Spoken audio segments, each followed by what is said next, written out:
Well, hello out there. How's it going? How's everybody doing today? Another beautiful day in the world. Hot and sunny out here on the West Coast. It is just beautiful out there. I would say it's more or less more so summer than spring. But however, this is the 213 to the 704 podcast, and I am your host, Cali Blue, where I ripped the Carolina Panthers for more than 30 plus years. That totals about 31 seasons, y'all. 31 seasons. And y'all see the title today, right? I'd like to discuss what the Carolina Panthers are really good at. I said really now, but on the title it says, what are the Carolina Panthers good at? You know? And that goes with, like, what have we proven to be really good at throughout our years, throughout our tenure in the NFL? So with that said, today we're going to dive into what makes the Carolina Panthers tick. You know, what are our core strengths and how they're going to help us win right fucking now, right away. You know, because the schedule's mostly been set, but we're still waiting for, like, you know, the exact game dates, probably somewhere around mid-May. But we have a lot of tough teams we are lined up against this year of 2026 because of our number one seed in our division, Kings of the South. Yeah, the Carolina Panthers are Kings of the South. We have returned. So it's really super important we know exactly what we're good at to get back to being the Kings of the South back to back. So let's chat about it. Pull on up. The chat, the link to the chat is definitely in the, I'm going to make it real easy for y'all. Some of y'all kind of slow out there. So I'm going to put it here in the chat. But it actually is in the description of the show. Dino Bravo, the Panther with 100,000,001 profiles. What's going on, man? How's that weather out there in North Carolina? It's hot as fish grease out here. You know? It's super hot. It's not like burning hot, but it's hot enough to jump in some water out here, you know? But yeah, this is the 213 to the 704 podcast. I'm trying to start like at 5 p.m. Pacific time. Those times are going to change as I get into my content and whatnot. As always, like, share, and engage, and subscribe. You know, I might go private because I'm going to put my content out here, and I know it's fire. So y'all pull up on in here while it's free. You know? But yeah, let's get into this content and what the topic is today are these Carolina Panthers and what we are really fucking good at, you know? And if y'all saw my thumbnail, here it is. This is what I feel like the hot topic is out there, you know, in the entertainment world. And this is all just for fun, you know. Everybody knows AI can cook up whatever you got going on in your head if you find the right programs to create, you know. I'm Gucci, my boy right here. What's happening? Dino, I'm Gucci, my boy. I would jump up, but I lost my voice. Sick as fuck, man. Damn. I got a little something, too, on my throat, man, in my chest, and it won't go away. I done had it for like a month. You can hear my little voice, you know, it's kind of scratchy, whatever. But I hope that goes away for you, and I hope you know, get better, brother. Straight up, especially my Panthers out there. I always show you love. You'll always get love up in here with my Panthers, even if we disagree on a lot of shit. You know, us Panthers, we just like real family. You know, families will fuck you over first, but I meant it in a good way. the Panthers, we're just like family. You know, we fight with each other, but at the end of the day, we're gonna show love, and that's how it would be, and that's how I've known my Carolina Panthers for all these years, and that's why I've been repping them so hard, way the fuck out here in California. You know, yeah. You know what I'm talking about, huh, Dino? We fight like cats and dogs. But if you're a cat and a dog, you're in the same residence underneath the same roof, man, cats and dogs love each other just like they was two dogs or two cats, if that makes sense. But yeah, as I look outside in my backyard, man, it's just beautiful outside. It's beautiful. We are blessed to be alive today. You know, I ain't no preacher, I ain't no pastor, but I mean that shit when I say that. Like, man, it's nice outside. Every day, man, exactly.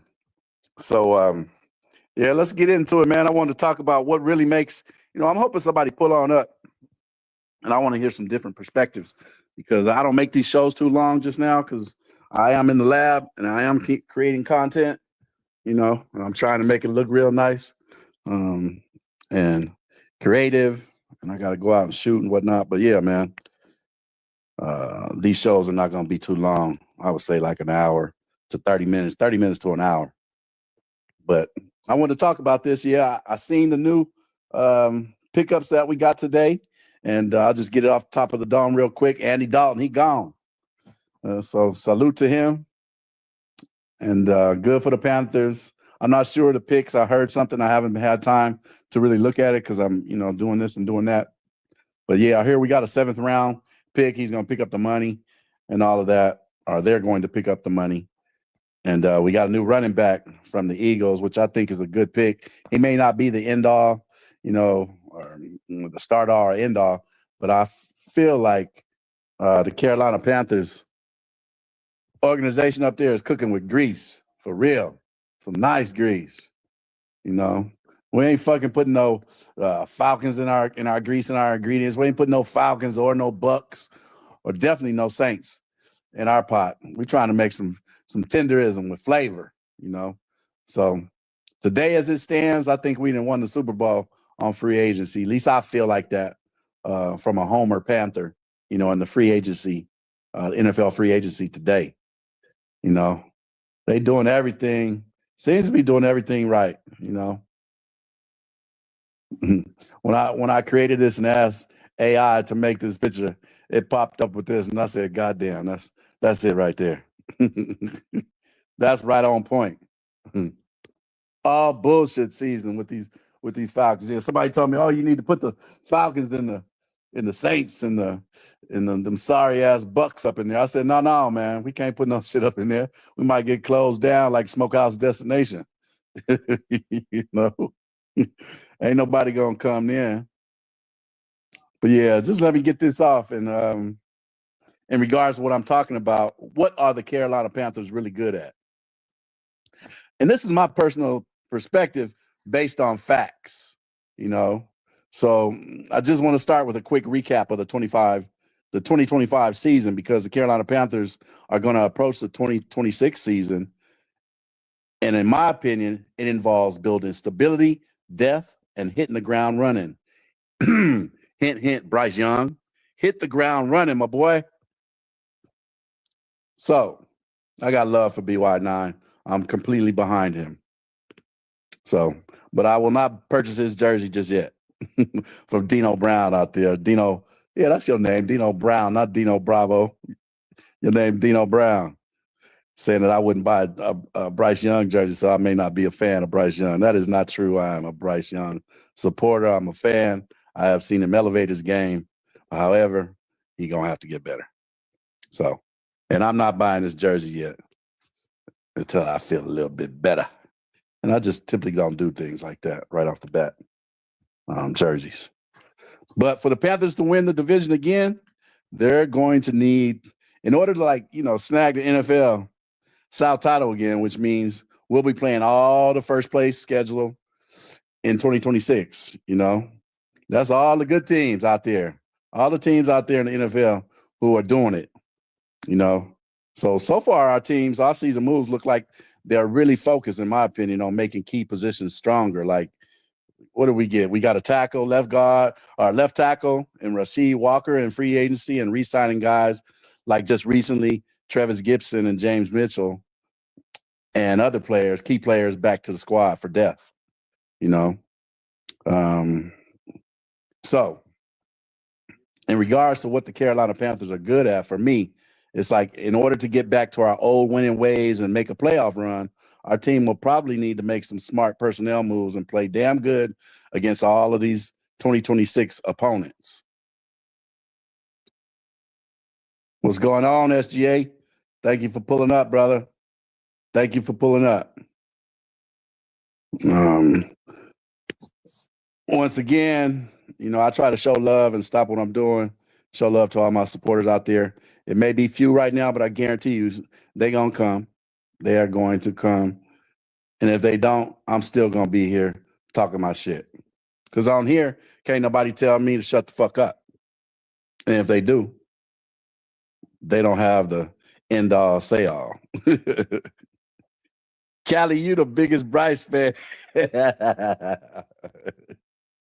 I am not Bryce's biggest fan. I am not his biggest fan, but I'm not his biggest hater either. Let's keep that one. Let's keep that a whole buck. You know, I am behind Bryce. Definitely am. Somebody say, just like you, Bravo, you like his big brother. I think I heard you say that. See, I got good memory out there for shit that resonates when I hear my true Panthers out there talking. SGA, what is the tendenism Carolina Panthers cooking with grease? Shit, in the free agency. The free agency is what we cooking. And we cooking some tendenism. I wish y'all could see the video. I dropped my glasses right now. We are definitely cooking tendenism in the free agency today with the Carolina Panthers. Absolutely right. That's what's going on. You know, and in order for us to get back to our winning ways, like I said, and make a playoff run, you know, which includes, you know, we got to play damn good next year. We got to be good. So everybody is going to have to elevate. That's Bryce. That's the coaches. That's the water boys. That's the cheerleaders. That's our fans. You know? Because look who we got to play. Look who we got to play next this year coming up. We got to play teams like Baltimore Ravens, Cincinnati Bengals. What you say? Hold on. I like them greasing my grits. That's what I'm talking about, SGA. I like the grease. I like that bacon grease. You know, I like that bacon grease in my grits. You know, shit. Although I don't get down with that grease too much, or bacon, but I love my bacon, man. I can't give it up. What y'all talking about? Y'all cooked Andy Dalton's ass for show.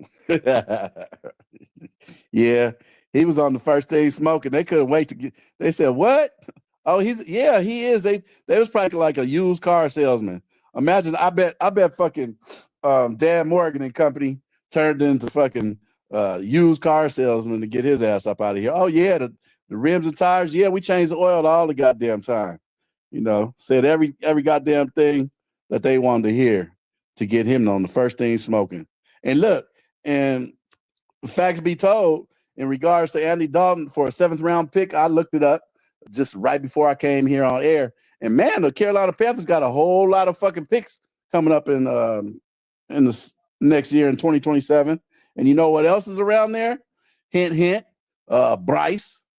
It's a whole lot of quarterbacks coming out of college in 2027. But I personally think that Bryce Young is going to definitely be all right. But like I told them, and somebody told me, one of my Panther partners out there told me, we just need Bryce to be Bryce of last year. Need him to be a little bit better. And that little bit better will get us over 9 wins. So I personally don't think that the Saints and the Bucks and the Falcons are going to get more than 7, 8 wins. I don't see them like that. I see us like that. I don't think they got what it takes so far, especially looking at them in their draft picks. You know, the Saints are trying to do something. They swept us last year. Let's keep it all the way 100. But fuck the Saints. You know, these pieces that we have acquired today throughout this free agency are big pieces. And I think it's a cover your ass move by Dan Morgan and company to make sure that we come ahead in victory out there when other people make mistakes. Because when you hire ballers out there, when you got ballers on the field, they're going to make up and cover up for a lot of deficiencies, wrong play calling, somebody underachieving on the field. Ballers out there will cover that up and you won't see it as much. And that's what's going on with this free agency and the tenderism that the Carolina Panthers are cooking with grease. You feel me? So, teams, let's go over the teams that we have to play. Again, we got to play, besides all of our, our division rivals, their house, our house, stuff like that. We play in a number one schedule, number one contender schedule. And that would start off with, now these games are not, there's just the schedule out. These are in no certain order. I believe they come out, I said, in May 13th, somewhere around the middle of May. The schedules come out, first game and all that time of the game and shit like that. So, but we're going to play Baltimore Ravens. How y'all feel about that one? We're going to play now these are just the teams that we have to play. Is not at, we'll get into this later, but there are a lot of games that we're going to play at home who are very good teams. And I have something to say about that. But let's get into this and let me stop cut my own self off. We're going to play the Baltimore Ravens. Great team. Cincinnati Bengals. Man. Green Bay Packers. Once again, we're going to play them again this upcoming year. We're also playing Detroit Lions. Chicago Bears. Or should I say the Indiana Bears? That's so sad. That is fucking sad if that happens. That's not cool. And then we're going to play the Super Bowl champs, the Seattle Seahawks again. So we're playing two teams that we played last year who were top seeds. And we both know what we did to Green Bay. And the Super Bowl champs, Seattle Seahawks, they got us. Okay, but I think we let that one get away from us. And the next team that we play, who was a top team out there, is the Pittsburgh Steelers with the new acquired talent running back, Rico Dowdle, who was picked up in free agency. Let's see who else we're going to play. We're going to play the Minnesota Vikings. All these teams are top-tier teams today. So, but like I said, I had something to say about these teams, these number one teams, because of our number one seed in our division. The good outlining, if you have any doubts that, this is a rough schedule. This year, all of these great teams, we have an upside. You know why? Actually, I do see an upside here. That we have a little bit of edge against these top tier teams. And that's because we play a lot of them at home in Bank of America Stadium. Yeah, so being at home is always, a thumbs up. You always have a slight advantage at home, regardless of who it is. Case in point, the Los Angeles Rams. We beat them the first time around, and we should have beat them at home that last game. But staying away from that, in the 2025 NFL regular season, the Panthers won 5 home games at the Bank of America Stadium and 3 away games. And those teams were, now this is important. We won 5 home games last year, right? And we won 3 away games. And the teams that we won against on their turf was the New York Jets. We won 13-6. These are very close games. All 3 of these games that we won away were close games. And that says a lot about the Carolina Panthers and how we're cooking with grease in the scheme of being that team today, the Kings of the South. So those 3 teams that we played that we beat away on the away field at their home was New York Jets by a score of 13-6, the Green Bay Packers We won. That was a super cool game. I love beating them at home. And that game was 16-13. Last second, we got the field goal, as y'all know. And as well, the Atlanta Falcons, who we swept last year, and that score was 30-27. So all three of those games on the way, we won by a close margin. You understand? We won by a close margin. And to me, that shows a team is learning from their mistakes and that we're starting to find our true identity, that we can win a top-ranked team such as the Green Bay Packers. Now, the Packers is coming back this year for some get back. Hold on, SGA. I'm going to let you in pretty soon at the probably about 15 minutes or so. I'll let you in here, okay? I'll see you trying to get in. I see you, trust me. So what I was trying to say about this, about these three wins we had on the way, is going to, in my head and my eyes, is going to make us a little bit better playing at home. And in the grand scheme of things, you know, also because we went to the playoffs and whatnot. But let me say this. Now, despite having more losses than wins on the road, those three victories I just pointed out are crucial in helping the Panthers clinch the title and becoming kings of the South in the division once again, even through a three-way tiebreaker with the Buccaneers and the sorry-ass Falcons. We all tied, y'all. We all had 8-9, 8-9, 8-9. So we got in the way we got in. Which, by the way, led us to our Panthers hosting the Los Angeles Rams in the NFC wildcard game. But as you know, we lost that fucking game, that home matchup game with the score of 31-34. And look what happened. This is why I said those games that we won on the road and we came up and lost that playoff game by 3 points, they all have something in common. Close but no cigar. And although we walked with our heads, you know, held up high, there's a difference between winning and losing.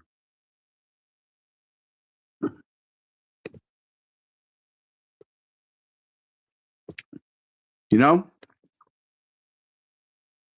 So when I say that for a reason. And when I say that, what are the Carolina Panthers really good at? I bring up players like this. Now, just this AI shit. Number 99, number 58.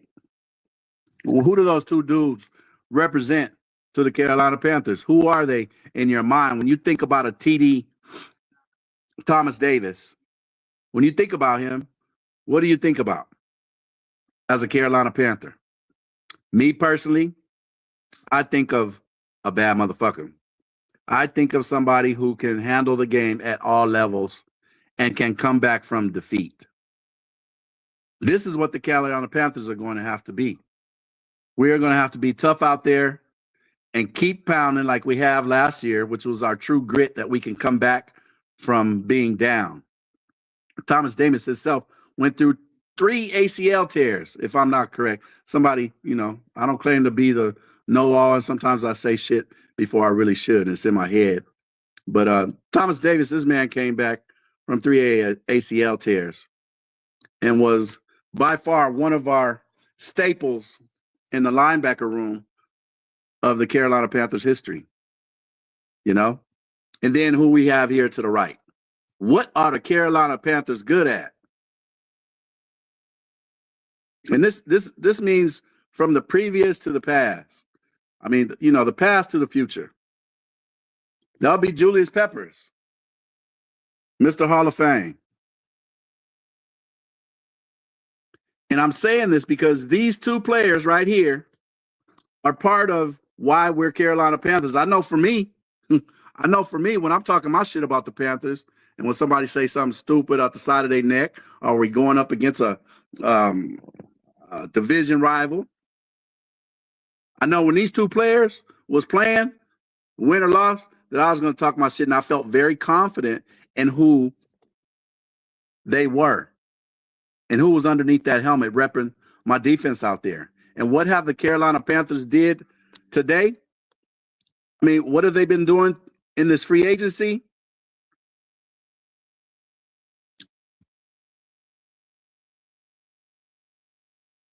This is what they've been doing. Cooking with grease.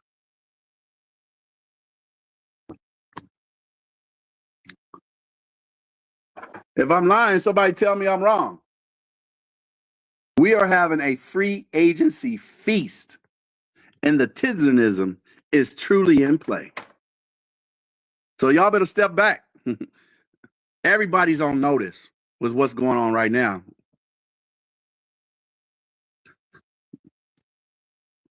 If I'm lying, tell me I'm wrong.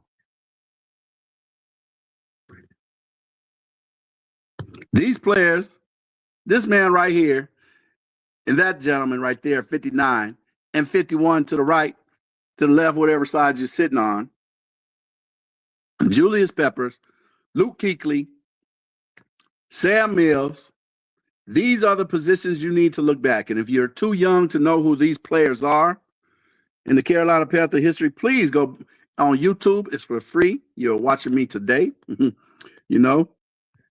And tune in daily to the 213 to 704 podcast, starting at 5 p.m. Pacific time. Like, share, engage, and subscribe. Keep pounding hashtag 51 for a daily podcast show talking about the Carolina Panthers all the way from Los Angeles in the NFL Football League today. So, yeah, as we look at who the Carolina Panthers are today and who they were and what we are historically good at, it's this right here. It's defense. And this is what the Carolina Panthers have mainly focused on in our free agency frenzy. We have picked up a linebacker. We've re-signed some linebackers. My personal favorite of re-signing in the linebacker group was Claudine Sherrills, number 53, that hard-hitting Panther out there. I mean, I went to a lot of games last year, and I heard helmets and bodies just getting racked by this dude when he put that helmet on him. You know? And this is what's going to come. Don't look at the name in the middle. But this man right here, Devin Lloyd, he fills one of those holes. He brings that hope, that Panther hope, that Panther past. That's why they brought him in here. That's why they pay him the money. Because the people that hired him, that is what they come from. And my granddaddy always told me, tell me who your friends are, and I'll tell you who you are and where the fuck you going. He didn't say fuck, but he said, I'll tell you where you're going. Because Cali Blue was out there in them streets doing all I knew what to do when the time that I was being, a youngster here in Los Angeles, California, South Central Los Angeles, California. Yeah, let's see what you're talking about. SGA. The 1999 Carolina Panthers finished the season with an 8-8 record, marking that's one of my favorite years, SGA. That was when I became a diehard Panther. Marking their first 500 season in franchise history, but missing the playoffs. It was head coach George Seifert's first year. Wow, there's a name from the past. I've forgotten about who was the coach, but when you say it, it comes to me right away. Him and his name, Yeah, that was one of my favorite years with the quarterback we had back then. Steve Berline threw for 4,400 yards and 43, 44, like 36 touchdowns. And I sum it up to like Bryce's year last year, throwing for 300. But Bryce took us to the playoffs, but by far, Steve Berline threw for almost 1,400 more yards in 2 less games, to be honest with you. They played 16 games, and Bryce has played 18 games since he's been in the NFL. And so, to me, that is he's behind that. But Berline did not take us to the playoffs, and Bryce Young was a part of us going to the playoffs last year. Let's see here. SGA is here. Under Seifert, the team sought out to stabilize after a poor 1998 season.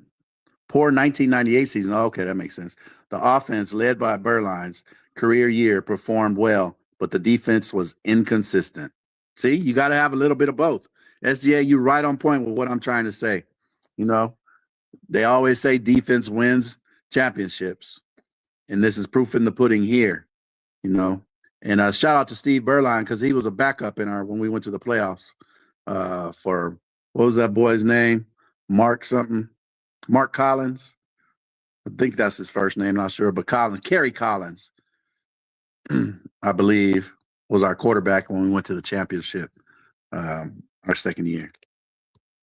Anyways, it's players like this that we need to get back to. And then what is the organization also cooking up with tenderism? Huh? What else we got on the grill in free agency? This is funny to me. The Carolina Panthers. Look at that. 85. Y'all remember that number? That was Wesley Walls. Wesley Walls out there in the middle. Hard hitting Wesley Walls. That was a tight end for us, that number. And he is a historical player for us, and he had a lot of great numbers. I think he has the most yards, more than Greg Olsen, if I'm not sure. If I'm not certain, rather. But yeah, tenderism, Carolina Panther tenderism is cooking up. It is cooking up. And so why I say that tenderism is going on for the Carolina Panthers is because this right here. This next move we pick up in the free agency, for me, relates to that.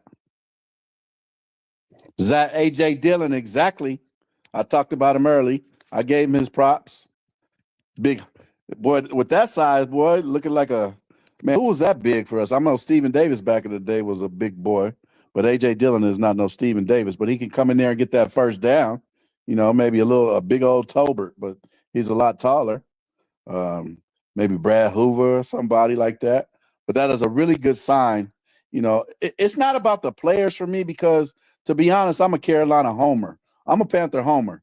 So it's hard for me to watch other teams unless we playing against them or else they just doing outlandish thing and they come up on the highlight reels when I'm watching NFL Network or whatever, them ESPN show or whatever these shows out there that show the highlights after the day after my Carolina Panthers played or later in the day. That's when I see the other players. So I don't know about y'all, and I keep hearing I go on these other podcasts today and previous before, and a lot of folks know a whole lot about a whole lot of other players, and I'm just like, damn, much props to y'all because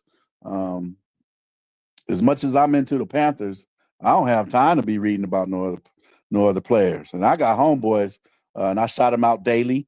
He will be a part of this show, Panther Nasty. If y'all don't know who he is the true Black Dexter of the Carolina Panthers. He does his homework like that.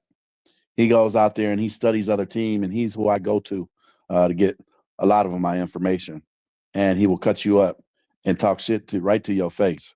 You know what I'm saying? Bravo, what's happening? You want to step in? Give me 2 seconds, Bravo. Dino Brown, give me 2 seconds here. Fuck it, I'm going to let both of y'all in. Let's see here. What it do, man? What it do? Not much. I was on one. Had to hop in here to the biggest Bryce Young hater and biggest Bryce Young fan. Yeah. I'm conflicted like a mother. I'm conflicted like an Oreo cookie.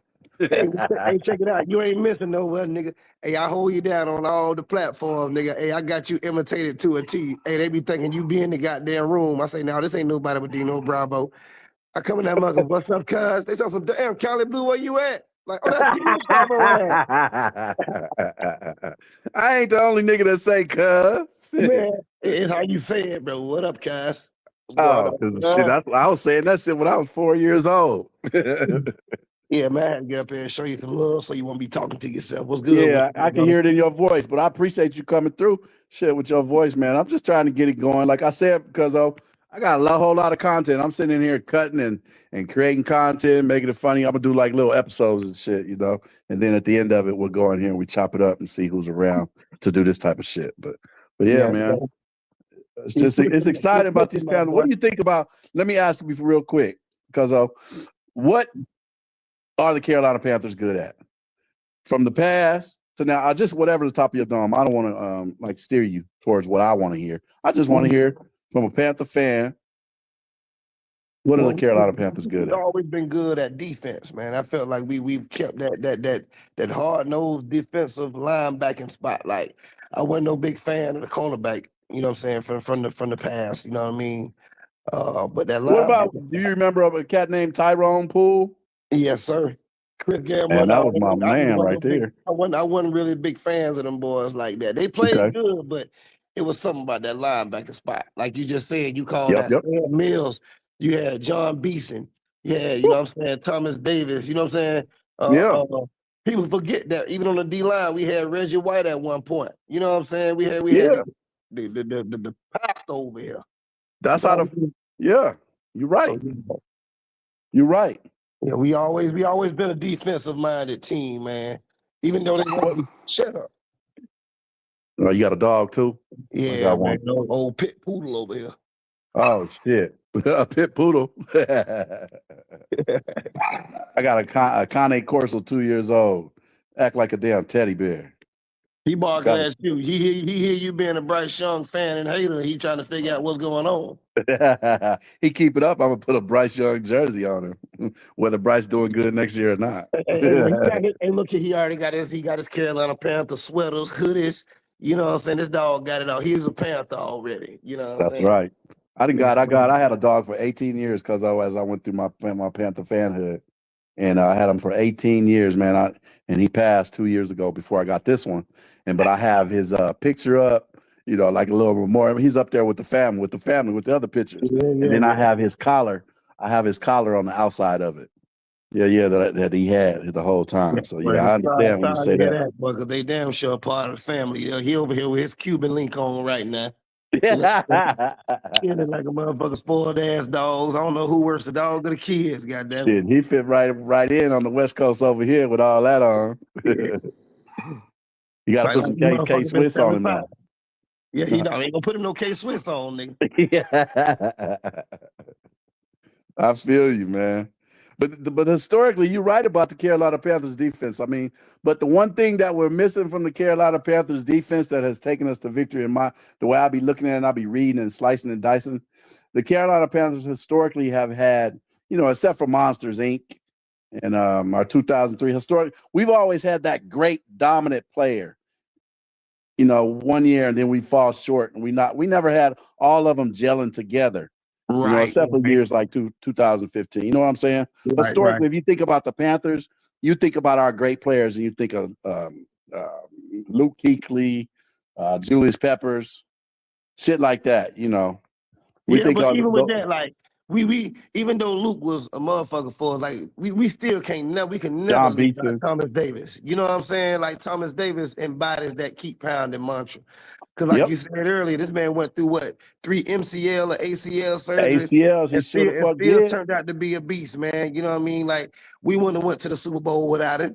And that's for shit show, man. That defense, defense, you know what I mean? Thomas Davis was that defense. He was that inspiration for our team. So, yeah, man, I ain't gonna never leave TD out of it. I walk around with his jersey. I wear his jersey the most, to be keeping 100. You know what I mean? Because he's really one of the most influential other than Cam. You know what I'm saying? Like, motherfuckers respect TD. TD like that uncle, when he pull up in that bitch, everybody was shutting up on that 15. Personality. TD's walking around the streets. I saw him when I went to the playoff game last year, walking down the street by himself like it ain't nothing, and ain't nobody fucking with him but saying, hey, what up, TD? Nobody like it ain't nothing with him, man. TD a regular person, man. You know what I mean? Approachable, good dude. You know what I'm saying? So, yeah, TD always going to go down as one of them top for me. You know what I mean? Even though we didn't have great players, man, but TD, he just going to stick out for me. Yeah, he going to stick out. Absolutely. He's the mayor of Charlotte, I hear.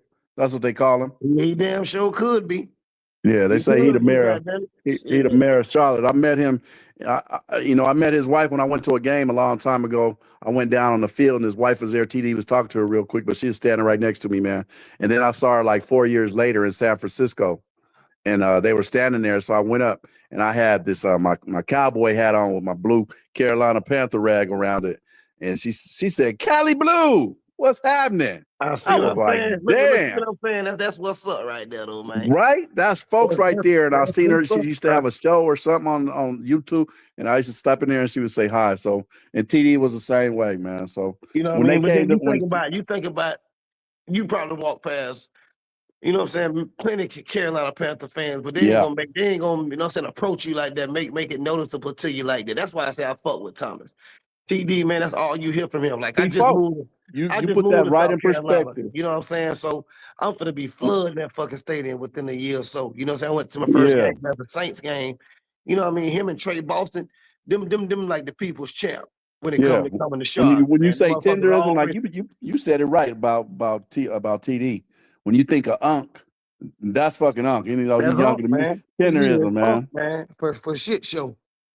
Yeah, shout out to motherfucking TD, man, for doing what you do out there for the fans and doing what you're doing under behind the scenes too, because it ain't just Dan Morgan. So it's definitely not Dan Morgan, in my opinion, that's calling all that shit. Although he got the title and whatnot, but shout out to TD, man, for being a part of that, in my opinion. You Hell yeah, know, with you these seen him at picks. the combine, watching them linebackers. Yeah, he's a scout. He's a scout for us. But I truly believe, man, they having like, taking them cigars out and having a little cookouts or whatever, and they over there talking and chopping it up about what's happening. Like who you think? Who you think, Luke? Who the fuck you think? I don't know if Steve Smith is a part of it because he always causes trouble even inside the house. But I really think like Dan Morgan is having a group chat about the decisions he's doing. Hey, boy, you fucking them With players. backdrops up. Boy, you got some mean backdrops back there, man. I ain't gonna lie. I did all this day because AI is a motherfucker. If you think it in your head, you can do it. Some of them I have to like adjust, but I'm saving those for my show, with my editing skills. But this right here, you think it of in your head, and I know this program, you go in there, you put it in, you tweak it a little bit. Man, I ain't gonna lie. That's some scary shit. If you can think it, you can make it type shit. That is some Yeah. scary shit, boy. Yeah, it's good and bad because they didn't replace a lot of cats like me in the way I've been feeding my family all my whole adult career, in the entertainment business. And AI has replaced for shit like this. What you see right here, replaced a lot of us, That shit crazy. Hey, you should have put a goddamn raccoon on that motherfucker with a get flipping that bitch. See, that's Hey. all you gotta do. I'll do that for you. You come back next time you come. Say, show me that shit, cuzzo. Let me see if you did it. Hey, but Yeah, what you somebody think told about? me on this one. He What you said think on this about one. Debo Samuels? What you think about that Debo Samuels shit, man? That I they don't know talking about about. Debo Samuels. I don't have time. You tell me what the fuck happened. See that they been having speculations that Debo, you know what I'm saying, trying to get with us, man. Devo So Devo gonna take over for the Diva outfits like fucking Cam Newton. see, but that's the whole thing. You feel me? Like, I don't give a fuck what he wears. Don't bother me. I'm just talking shit. yeah, man. But it's just like this right here. Are you gonna come here to play? You gonna come here to bitch at Bryce when you don't get the ball? Like, are you gonna be one of those players because the whole He keep gonna be pounding like muscle? Rico behind the scenes. Yeah, like Rico's on some whole shit. You know what I'm saying? Like, I ain't gonna lie. I feel like the Yeah, best he of kind of talked did himself out Rico. of game. We would have gave him 12 million if he wouldn't have been if he liked that. In my Yeah, opinion, but that's my personal opinion. when you getting online talking about, you know what I'm saying, certain shit that's going on in house, you know what I mean? It's certain as a professional, you media trained, you know what, you know what I'm saying, what the answer and what not the answer. So, early in the year, after he got that 200-yard game, but then you start getting 59-yard games and shit, you start trying to blame the shit on the coaching. I kind of felt like, Rico, you ain't coming back because you trying to throw a bitch under the bus. You ain't trying to understand the process. You ain't trusting the process, which I felt like he should have had more carries. Like, Yep. this with the Carolina Panthers or with any team, you have to pick one running back that's going to be your premier back. These two cats right here. Well, one of them in particular, it's the wrong number, but D'Angelo, they did him dirty. He had a lot of shit on his mind. You don't hear him talking about the Carolina Panthers. You didn't hear this cat talking about shit like that. Because the thing is, he had his time before Jay Stu got there. You know what I'm saying? He knew that they was gonna bring another young running back in, but Dino and that's really how that relates. You're right. He was getting the bulk of the carries at one point. He was still getting the bulk of the carries. But it's not like you're going to be getting 30 goddamn runs a game, because we see what happened to you when you get 25 runs. Your legs cramping up, you're eating bananas, you got the massage gun, the motherfucker massaging your neck. You can barely even go after the third quarter, for real. Yeah. So you know what I mean? It was like, I think that diminished him a little bit. Like he could have got a little more. But I felt like that right there played a part. Now he telling us he got us circled on the calendar. Bitch, this ain't goddamn Dallas Cowboy. Yeah. Ain't that funny that he did that? Ain't it funny how he did that? Who was that we just got and we played them? But you don't hear, like Jalen Phillips. You don't hear him talking about, and to me, he got a loose screw, Jalen Phillips. You heard it from me in a good football sense. But you don't hear Jalen Phillips talking like that. Or Devin Lloyd. Talking like they got him circled. Jerry Curl like Jalen Phillips is not to be fucked with. I can take that. Yeah, I'm trying to, and that motherfucker Haitian now. Shout out to my Haitian people out there. Yeah, man. I ain't know that. That's crazy. Oh yeah, and he's from Cali. Haitian nigga with Jerry Curl from California. Oh, he did. And from Cali, Redlands, California. I did a show on him the other day, and I found out let me tell you something. It's the Cali thing that when I hear that, it piqued my ears a little bit. But then I found out, of course, a player like this, we all want to know who the fuck he is. So I went in deep on him, and I did a little bit of homework. But then when the Carolina Panthers media team came out with that little interview, Ascending Panthers or whatever, or welcoming him in, did you see that? My bad. What you said, bro? Did you see the video of the Jalen Phillips that the Carolina Panthers media put out there, Ascending with Jalen Phillips? I watched this interview, man. Jalen gonna be a motherfucking dog, bro. Yeah, man. So the cross reference that I seen with him. Now, hear me out. Now, when I'm talking about this, I'm talking about football players on the field, right? Or what they can do on the field. And I also saw a personality trait in him that I did a little digging, right? And where is it? Here it is, right here. I did something. But don't look at the words. Jalen Phillips reminds me, his character, how he talked about his game and his personality. I thought I was listening to Greg Hardy. Hey, Greg Hardy was a crazy motherfucker too, boy. He was a beast on that motherfucking field. Yeah, I heard these motherfuckers out in that ring right now. Mm-hmm. He in the UFC right now. He got like 6 KOs out there. Somebody came out here and told me and put me up on. He's also, what these two have in common is they are creative musical producers out there. They into music. Greg Hardy has his own label now. And Jalen Phillips was raised in the music industry, with his grandfather being a conductor and his dad being a violinist. And if you guys know out there, Jalen Phillips, as I had a show the other day and talked about him, he had 2 concussions at UCLA. And so he walked away from football, college football at the time, and was medically released, basically, and thought he was never going to play football again. And so he went to school at Los Angeles Community College, is what I found out, to learn music, about being a producer, a lyricist, and all of that. So he currently is big, and a lot of people that know him as players talk about he's the type of a dude that could write a whole song before the game or after a game. He's just gifted like that. And so was Greg Hardy, because I did videos on him in 2014, whenever it was, when he got in trouble for doing the shit off the field that we don't represent here.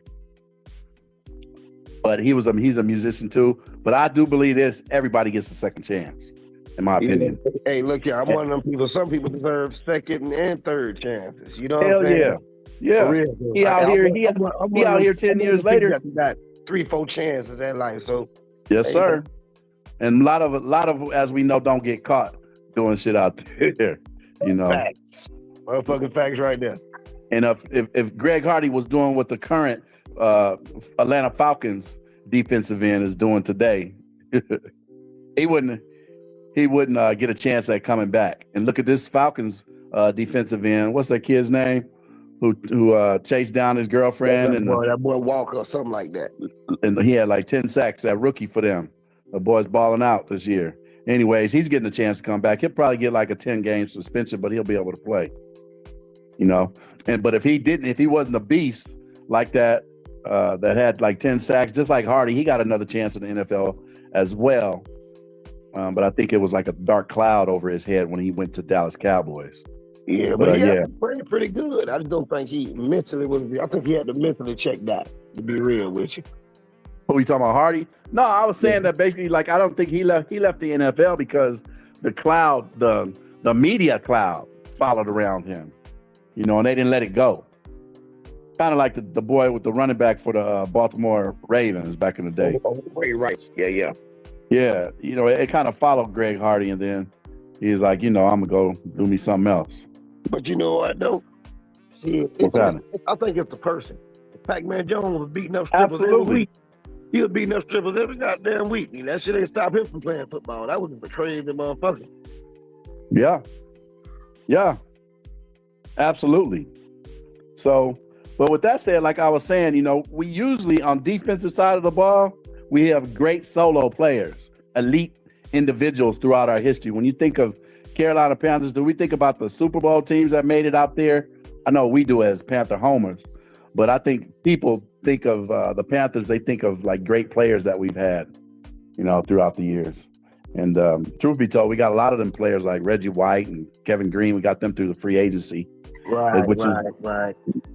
You know, there's a couple of others out there that we got through free agency. It's not on top of my head, but that's what the Panthers are doing now. You either get them in the draft, you pick up your good players in the draft, or you get them through the free agency. Because if it don't work out, usually great players, you know, like the Max Crosbys and the Devin Lloyds of today, and the other great players that have been picked up recently, they usually get picked up by another team, and they're still balling. So, you know, the Carolina Panthers history, when we were good, this is what I want to revert. When we were good, we had a good ass fucking offensive line. You know, Jake Delhomme went to the Super Bowl in 2003-04 season because of that offensive line. In my opinion. Also 2015. And this team right here, when Double Trouble was there, they were able to get 1,000 yards. Yeah. Per runner because of our offensive line. Don't get it twisted. Them niggas is gifted, but it's still an NFL. Both of your backs is running for 1,000 yards. Yeah, props to you, but let's give props to the offensive line out there. You know? So with that said, that's where I think we also are sneaking up, where the Carolina Panthers is like, look, the time is now. Because we didn't have to pay that dude Rasheed Walker come in here and pay $10 million and then get him for the deal, get him for the low, supposedly, because I heard he only wanted to sign a 2-year for 20, but they talked him into a 10. Let's split it in half. And then they get the other boy to back him up. Brent Tiller's finessing the goddamn league, ain't he? Finessing like a motherfucker, boy. Shout out to him. Who is this? I think it's like, who is this on the line? On the offensive line, we got Moulton. Oh, yeah, Sweatpack. Yeah, we're going to be looking for somebody for him, too, pretty soon. I ain't going to lie. Pretty soon? Yeah. Man, I think we have a backup.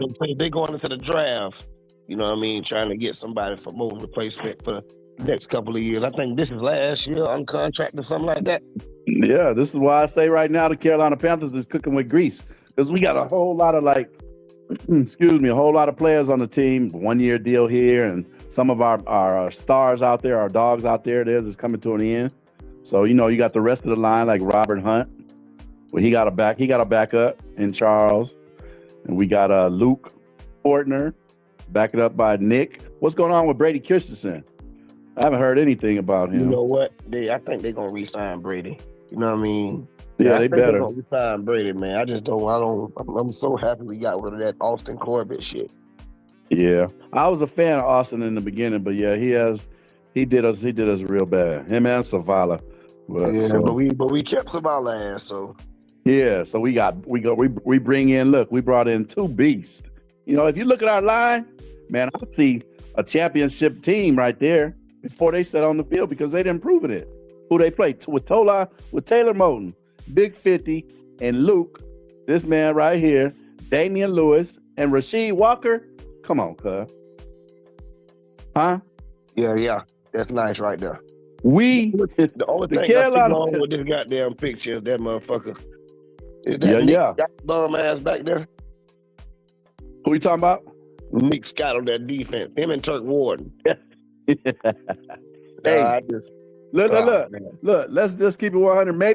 Maybe Nick Scott can do better because he won't have to have all those tackles because we didn't have a linebacker. I'm trying to have that optimism for him too, man. Yeah, have that optimism, not the pessimism. That shit gone for me. I ain't gonna lie, Kelly. That shit left there 2 years ago, man. Yeah, I got you. You hungry? Yeah, man. I ain't got time for that. I don't want no goddamn kibbles and bits. Give me a steak. I want one of them things you had on the grill earlier. Yeah. Let's bring it back for you, Shiv.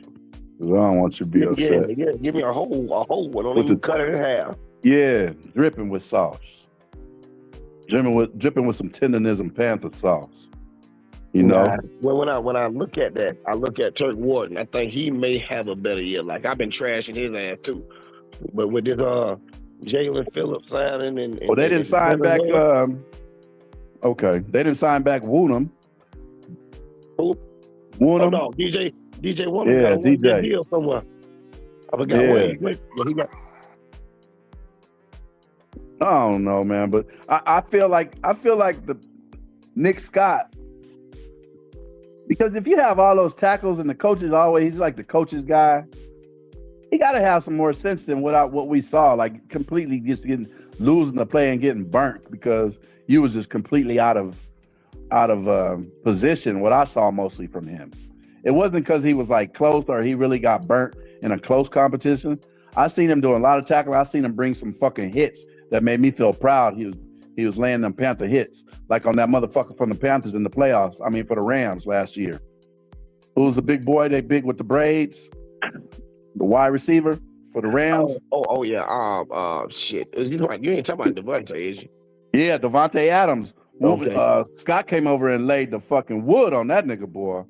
See, but when I think of Nick Scott, man, I think like how you just said, like the coach's son. You on the team because your daddy is the coach. Like at some point, we got to put in the goddamn young talent. We got to put in the new talent. You know what I'm saying? True. You didn't play them before. It's time for something new. Here's the difference in the two of them. You said the young talents and Ransom. We're talking about Ransom as a young guy out there laying the wood, but he doesn't have the reports on him I've read is that he's not a good coverage safety, so he gets beat over top or he's not as smart. But so you got to think about this. When we played that Rams game, when it was him and Nick Scott back there with Mo Rig was out. Rams played a motherfucking game. Like, he literally stopped that running back. He made them stop running the motherfucking ball. He was hitting the running back so hard. Yeah, he known for the hits. Covering the goddamn tight end. And to that last goddamn play of the game in the playoffs, he beat Mo Rig. I said that was a younger nigga like Ransom. Ransom got hops. He would have went there and snatched that bitch out there. He would have did a little bit better. He would have did a little bit better coverage, man. And that's how I feel about Ransom. I just don't think we don't get to see the best of him because he ain't getting enough reps. That's valid. That's all valid, cuzzo. For real. That's valid. But I put it into perspective of Nick Scott. He had a lot of tackles. He had like 100 or something, just like the white boy, the linebacker. But he had a lot of tackles, but his coverage is lacking. I seen him get burnt. I seen him like, where the fuck are you 30 yards off the play? How did you not pick it up? What were you thinking, you know? And then with Ransom, I see him out there laying that wood. I didn't, but the reports on him says that he, doesn't have that much speed out there to cover people in that free safety spot. but I also seen him get an interception in the game against the Bucks. You know what I'm saying? You know what I mean? I think it's all scheme. You scheme up the right shit for somebody and you can bring the best out of it. You know what I'm saying? Everybody ain't good at something. You may have pass rushers that ain't good at the run stopping, but every now and then you'll see these motherfuckers go get sacks. You know what I'm saying? Like they'll be able to stop the runner. So I think it's just scheme. Some people do have better strengths than others. We do see that he's a downhill hitter, but we haven't had the opportunity to see what he can do if a motherfucker get over the top of it. You know what I'm saying? We got to put him in that position because they say the same thing about Jalen Phillips. Oh, you know, he's a good pass rusher. You know what I mean? Yeah. You know what I got something for that. They say he's not good in coverage. Well, we gonna see. Yeah. Well, obviously, they say he's not a good. They say he can't sack. They say he's a good pressure rusher. Yeah, but he is a linebacker / edge rusher. That is his position. You know, and as many times as the scheme, how we were dropping back Derek Brown and shit. You know, I hope not to see that with Jalen. I hope he's not dropping back. I just want him to apply pressure so that Derek Brown and Nick Squirtin can eat next year. That young boy, one of the youngest football players in the NFL today, and Nick Squirtin. You know? Yeah, well, I think we got Isaiah Simmons back. I hope they give him some snaps at corner. Linebacker. You know what I mean? Like, we gonna be straight, man. Yeah. You know, let's just keep our fingers that, you know, if we stay healthy, and which the Panthers seem like they're trying to get some depth, you know, like with offensive line, you know, bringing in Luke Fortner, and they got still keeping Nick, and what's that other dude, Solanadol Charles, those other guys, and Chandler Savalas, and we still got Ikunwu, whatever we're going to do with him, and the other guy, who's the Brady Christensen. So we got depth on the offensive line, you know. We gonna be straight, bro. Yeah, I was a little concerned. I still am. For me, as far as, since we talk about that, you know, what are the Panthers really good at? I think we've had a good running backs in our history. You know, Stephen Davis and Double Trouble that we're talking about, and other players that we've had here, and big folks like Brad Hoover who bring that hitting. But in regards to where I see a problem was the running game. You know, I'm all behind Chuba, but I think we need another one, which they picked up somebody today in AJ Dillon. I like that pick, but he's not a fullback. He's a behind. And then we got that boy Jonathan Brooks, but we ain't seen him on the field. Right, we ain't seen shit from him. So you can talk to me. You could talk to me all you want in the face, but I'm like you, Dino. I'm trying to eat right now. You know, shit. Well, that's why we picked up AJ Dillon. You know what I'm saying? Yeah, but what I'm seeing from him, he's good. He can come in there and get that fourth down, but he's not necessarily that second back, that 1,000-yard back. From what I've heard, now, like I said, you know, Cali Blue be talking off top of his dome, and I'll tell you if I know what I'm talking about or not. That I'm not sure what he's really about. I watched a little bit of stuff on him, and they seemed like he was like the third down back, come in and get that first down. So, and he's a big boy, like 6 foot, 200 and like 37 pounds, something like that. Somebody put it in the chat here earlier, which kind of like he's like a taller Mike Tolbert. He's 6 feet, 247 pounds. That's a power back right here. This is what. For sure. Shout out to Zach, 8910. Appreciate you. AJ Dillon is 6 feet, 247 pounds. We got a big power back. So, yeah. What were you gonna say? I'm sorry. Oh, nothing, man. Hey, man. Hey, look, I wanted to come up here and holler at you, my boy. You know what I'm saying? We gonna get this channel booming, man. Yeah, It's gonna be called I ain't worried. The Big Cali Cuz, you know what I'm saying? Yeah, with the K-Swiss, cuzzo. Shout out to Dino Bravo. Thank you for stopping by today, cuzzo. You know, for sure, anytime, brother. I appreciate you. What? Get better. Yes, sir. Thank you. Yeah. We have one of our Panther faithfuls out there, diehard Panthers, coming in here showing some love and putting his little input on today's topic. What are the Carolina Panthers good at? And the first thing came out of his mouth, is truly what the Carolina Panthers are known for, and that is that defense. Defense wins championships. So as we move into that, we're going to take a little break. Cali Blue going to get his water. And we are going to be right back in about 2 minutes or so, just like a real fucking commercial.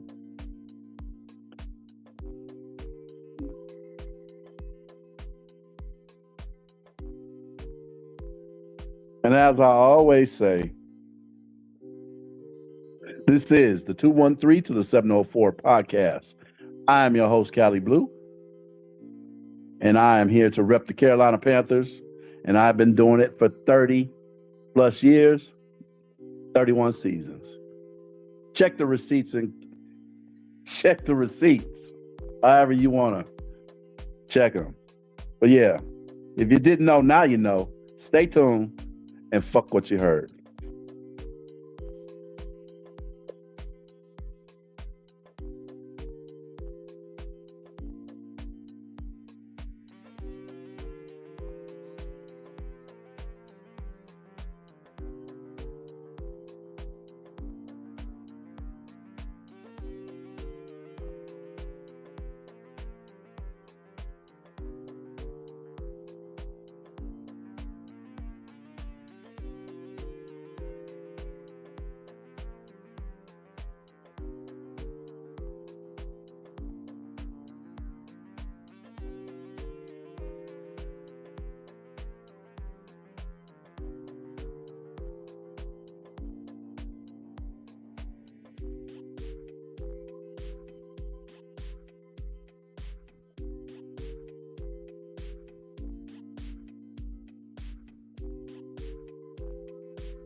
I am back. Handle my business like grown men do. Washed my hands. Now I'm sipping on a little something here on the West Coast. Beautiful California. Those are my eyes. That's my visual. I got all the visuals out here, but my heart is truly happy when I go here. With Cali Blue, I love where I'm out here on the West Coast.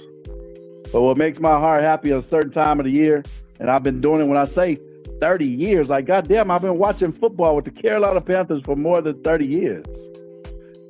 Seriously, straight up on everything. From 1999, I've been watching the Carolina Panthers faithfully. But when I go here, when I touch down here, I feel like I'm home in beautiful California. Damn near 90 degrees today. This swimming pool weather out here. But whenever I go there, so I'm trying to have y'all kind of understand who you're possibly seeing for the first time if you don't know who Cali Blue is. I love the Panthers. Anyone that knows me knows that I love the Panthers, whether we win or lose. And I can handle all the smoke. because I done have plenty of smoke, as y'all know, if you are a Carolina Panther here today. So yeah, as we get back to my fierce looking, and by the way, if you're listening out there somewhere, talk about our uniforms. Carolina Panthers have the best uniform.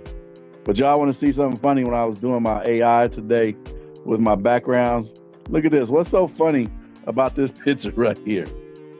I said, what in the world? Who does that? I said, AI be tripping. This is why AI is not good for everything.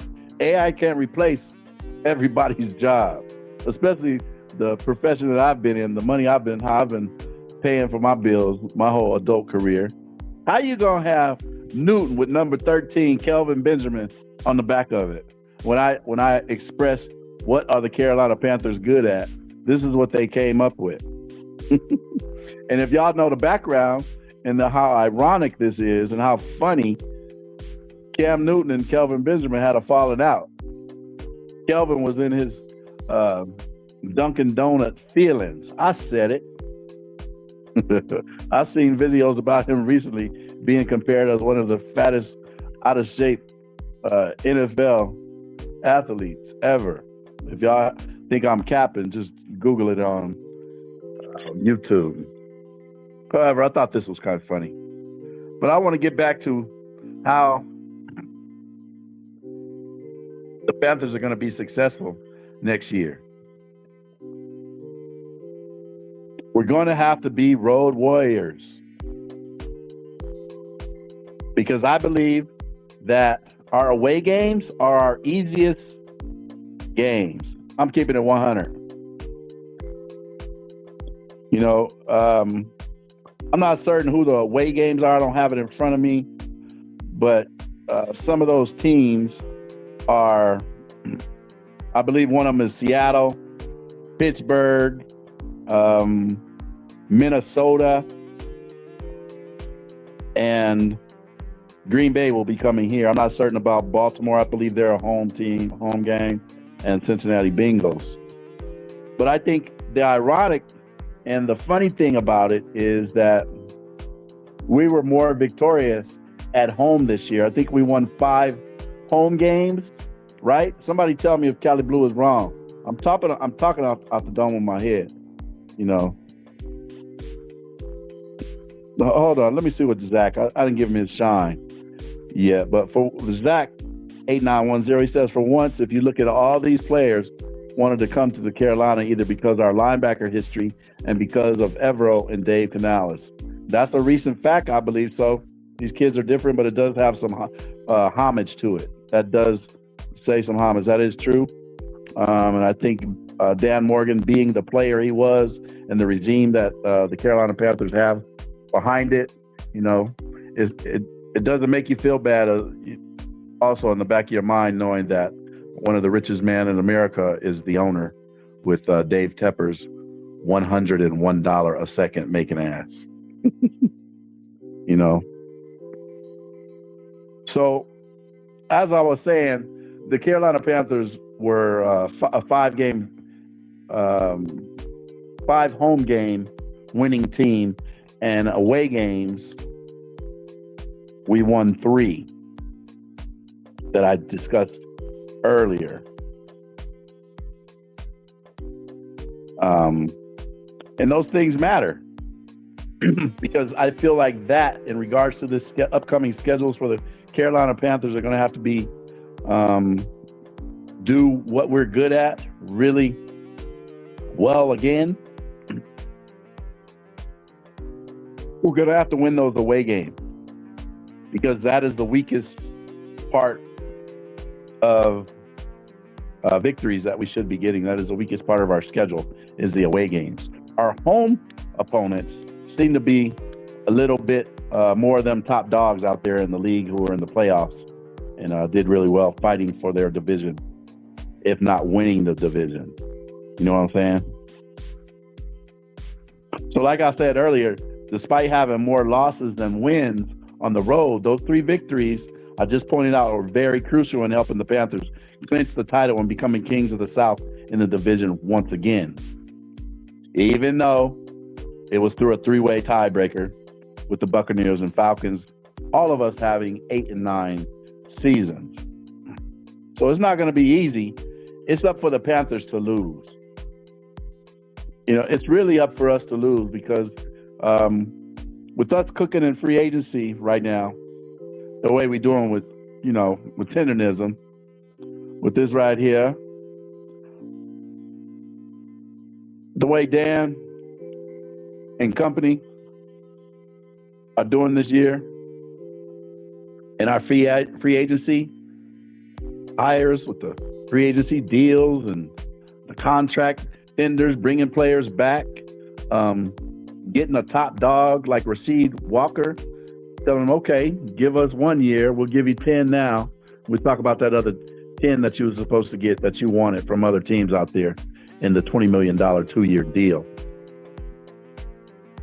So, in the free agency today, Carolina Panthers are absolutely, in my opinion, using the coined phrase, shout out to Unc out there, Carolina Panthers are cooking with grease to create that tenderism in the NFC South once again. Shout out to Unc out there, former top dog of Smokehouse Destination, and now his own owner, doing his own thing out there under his name, tenderism. Another California boy. In fact, I know him from before. I've been to his restaurant about a year and a half, 2 years ago, right before they moved to that spot. It's in Hemet, California. It's right behind me. Cali Glue was like, where do I go get me some barbecue at and stuff? And that's where it started from. They had better grills and smokers when I went there, but who would have ever known that the spot that I'm going to, it ends up being the talk of the town, the talk of the United States, the talk of the world. They had 1 million followers, and knowing them go to that new spot and seeing them close up and talking to the original owner, whatever, y'all know who he is. I'm not here to talk no shit, but I knew him and told him when he was moving to Murrieta, I was like, man, y'all gonna make some money over there, because where I live at, it's not as populated as Murrieta. And that's where everything is, all the stores, all the people, all the restaurants, chains, and everything's over there, movies, all kind of eating stuff. So if y'all ever come to Murrieta, we got a whole lot more than that spot, and that spot is dead now. So, and in my personal opinion, it is not worth the hype. It was when it was back at Hemet when Mr. Unc was over there. So right now, Dan Morgan is Unc. With him and TD and Luke, those three right there are doing it, and doing it big. Making me proud. I feel like, like we are possibly looking at these guys right here coming back in the Cardiac Cats. That's who we're going to have to be to get back to the really golden ages, in our past acclamations out there. We're going to have a great line.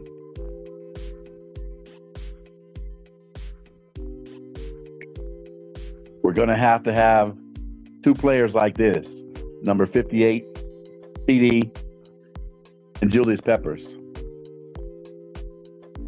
And I feel like in the free agency, we got two players like this. We got a Devin Lloyd. You remember TD getting that interception against Green Bay to shut that game down? Had Brett Favre cursing on live TV, throwing clipboards and laptops and shit. I remember it clear as day. And Julius Peppers, my goodness. But as you know, we eventually traded them away. They didn't play with the Carolina Panthers anymore. TD, I still felt like we did him wrong. He left and came here to San Diego Chargers. That's why I went to a Charger game, because of TD at SoFi. But yeah, I just wanted to come over here today and discuss the title and try to stay at it and mean what I say and do what I say. I said I would be here at 5 o'clock daily, and I'm keeping my word. I've been doing it. So shout out to me. You know, I'm like, Snoop, I want to thank me. I want to say happy birthday to me for doing what I'm doing. And I've been here for so damn long. But I appreciate anybody out there who's listening to me and who's following me and joining the show today, titled What Are the Carolina Panthers Good At? And we dove deep into what makes the Carolina Panthers tick, talked about our core strengths and how they're going to help us win big right away, right now. Also, in regards to the schedule that we have and the teams that we are facing. Mid-May can't get here fast enough, or the draft can't get here fast enough for Cali Blue. Because if you didn't know, Cali Blue is going to the draft this year, Pittsburgh, Pennsylvania. I've never been there. Got a homeboy who has a home there. Say he's going to meet me there and show me what's happening. And I'm super excited about that, especially with how we've been cooking tendenism around here in the free agency. You know, it is something to be looking forward to, and being a part of the draft is like, you know, really good, real cool shit. It's like Christmas for Cali Blue. You know, that's an early birthday gift because it has not always been so easy around here, especially these last 10 years. But tendenism has arrived. It definitely has arrived.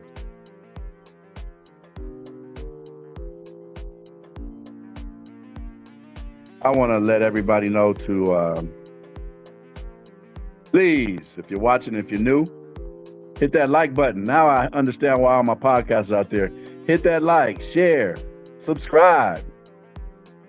Even if you can only catch me on whenever you can catch me. But support me, and I won't let you down. Sometimes you come on a podcast like I do, and you learn so much about our team as well as our fan base. It brings everybody closer together, even if you disagree. You know, because family will be family, and so I can appreciate it. We are going to wrap this show up today. I've been in here for an hour and a half, 30 more minutes more than I expected. Like I said, Cali Blue is out here. I'm creating content, daily episodes with funny bits, bringing my West Coast, well, I'm very proud of, and showing y'all some things out here and introducing you to some history and current things going on out here, and put it together to show to you folks in Charlotte. And then when I go to Charlotte, I will be taking content out there. But I'll have content from there earlier. Planning on doing interviews of our fan base. I already got a couple of pretty interesting ones. And yeah, really excited about our year, and you guys should be as well. If you're out there, you have a comment, you have something that you think the Carolina Panthers are good at, please send me an email here at Cali Blue. Or you can catch me on my IG at Cali Blue 7up. Cali Blue 7up. I will respond to your message. But this is the 213 to the 704 podcast. We're going to get out of here. We've been talking and repping these Carolina Panthers for about an hour and a half. But remember, please tune in daily. I'm going to say it again, so I'm blue in the face. Blue is my name. 213 to the 704 podcast, starting at 5 p.m. Pacific time. Like, share, engage, and subscribe.